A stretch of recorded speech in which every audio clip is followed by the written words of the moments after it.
আবারও টি-20 বিশ্ব চ্যাম্পিয়ন ভারত।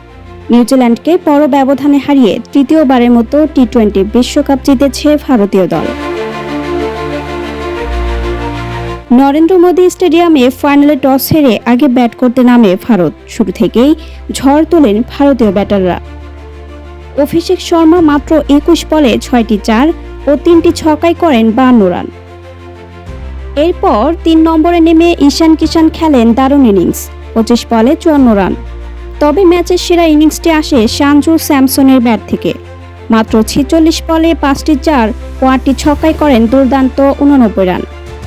শেষ দিকে শিবম দুবে মাত্র 8 বলে 26 রানে ঝড় ইনিংস খেলেন।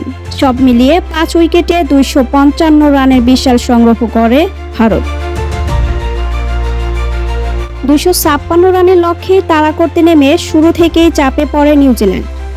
দলের হয়ে টিম সিফার্ট 26 বলে 52 রান করেন এবং অধিনায়ক মিচেল স্যান্টনার করেন 43 রান। কিন্তু ভারতের বোলারদের সামনে টিকতে পারেনি কিউই ব্যাটাররা।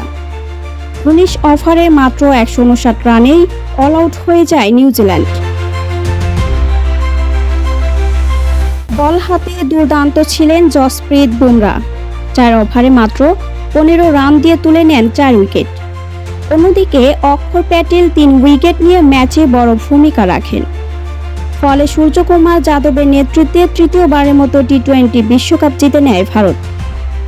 2007 সালে মহেন্দ্র সিং ধোনি, এরপর রোহিত শর্মা, আর এবার সূর্যকুমার যাদবের নেতৃত্বে ইতিহাস করল টিম ইন্ডিয়া।